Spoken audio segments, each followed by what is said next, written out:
Sir నమస్కారం sir. నమస్తే. Sir 'Ram Charan' గారు అండ్ 'శంకర్' గారు వీళ్ళ కాంబినేషన్‌లో 'గేమ్ చేంజర్' ఈ సంక్రాంతికి రాబోతుంది. సో, చాలా ఎక్స్‌పెక్టేషన్స్ అయితే ఈ సినిమా పైన ఉన్నాయి సార్.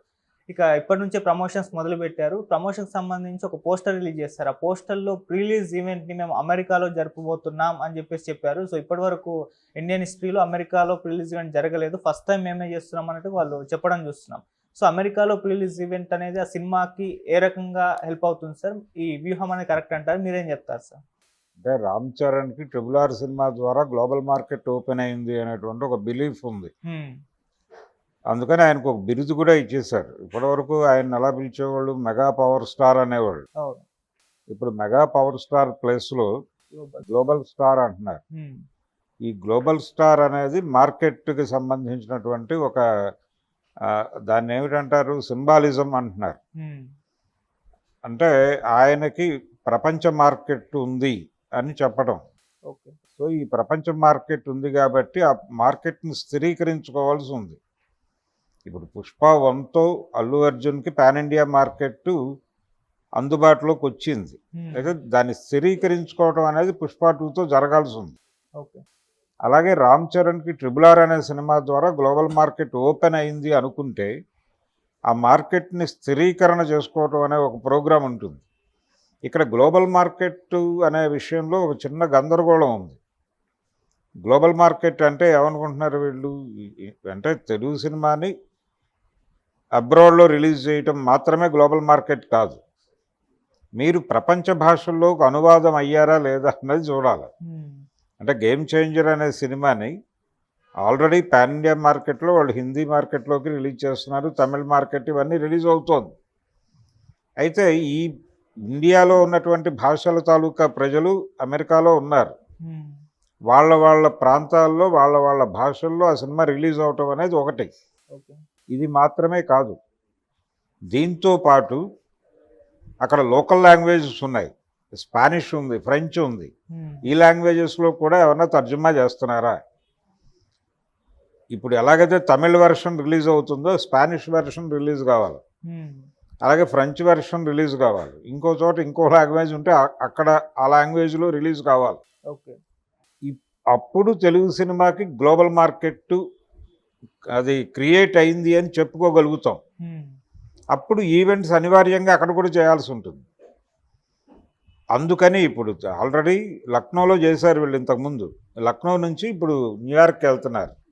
న్యూయార్కే కదా, న్యూయార్క్ న్యూ జెర్సీ,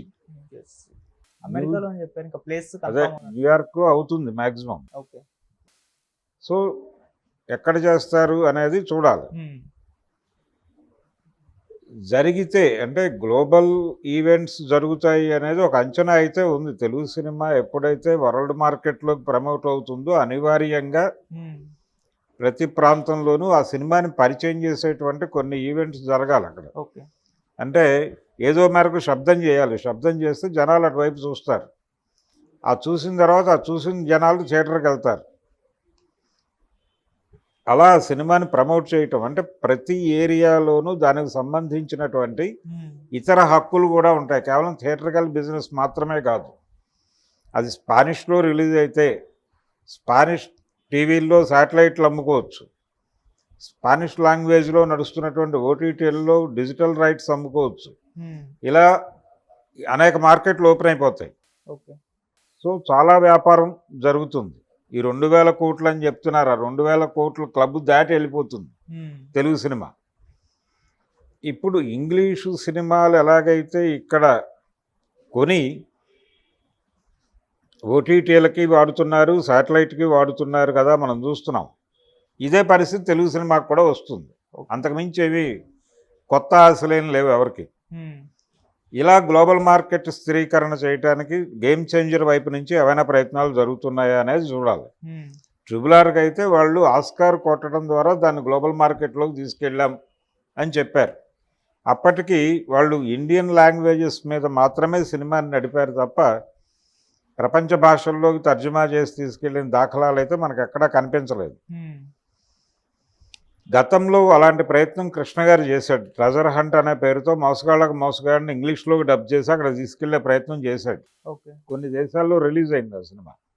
కొంత డబ్బులు జనరేట్ చేయగలిగారు. ఉమ్, అలాంటి ప్రయత్నాలు ఏమన్నా జరిగితే అది పూర్తి స్థాయి గ్లోబల్ మార్కెట్ వీళ్ళకి ఓపెన్ అయినట్టుగాను స్థిరీకరణ జరిగినట్టుగాను భావించవచ్చు. ఉమ్, మరి గేమ్ చేంజర్కి ఆ స్కోప్ ఉందా? అది ఇండియన్ పాలిటిక్స్ మీద నడుపుతున్నటువంటి సినిమా. ఓకే. అప్పుడు యూనివర్సల్ అప్పీల్ ఉన్నటువంటి కథలు ఎంపిక చేసుకోవాలి. ఉమ్, లేదు, భారత సమాజంలో జరిగిన ఇన్సిడెంట్ని ప్రపంచానికి చెప్పొచ్చు. ఆ ప్రపంచానికి చెప్పే ప్రయత్నం ఏదైనా గేమ్ చేంజర్ కథలో ఉందా అంటే ప్రపంచంలో అతిపెద్ద ప్రజాస్వామ్యం అని చెప్పుకుంటున్నటువంటి దేశం భారతదేశం అయితే, పురాతన ప్రజాస్వామ్యం అని చెప్పుకుంటున్నటువంటి దేశం అమెరికా అయితే, ఈ రెండు ప్రాంతాల్లో ఉన్నటువంటి ప్రజాస్వామికవాదులు ఉలిక్కి పడేటువంటి కంటెంట్ ఏమైనా ఆ సినిమాలో ఉంటే కనెక్ట్ అవ్వచ్చు. ఉమ్, ఆ ప్రయత్నం ఏదైనా చేస్తున్నారా కంటెంట్ పరంగా కూడా? అంటే లోకల్ ఆడియన్స్ కంటెంట్ పరంగా అయినా రిలేట్ కావాలి, ఉమ్, లేదు సెంటిమెంట్ పరంగా రిలేట్ కావాలి. ఏదో పద్ధతిలో రిలేట్ చేయటం అనేది ఒక కార్యక్రమం. ఓకే. అలాంటి అవకాశాలు ఏవైనా ఈ కథలో స్క్రిప్ట్లో ఉన్నాయా లేదా అనేది ఒక ప్రశ్న. ఉమ్, ఇవన్నీ వర్కౌట్ అయితే ఆ సినిమా ప్రభావం చూపించగలుగుతుంది అక్కడ, ఉమ్, లేకపోతే లేదు, హడావిడి మాత్రమే మిగులుతుంది. ఇలాంటి చేదు అనుభవం గతంలో రామ్ చరణ్కి ఉంది. అవును. ఏది జంజీర్ సినిమా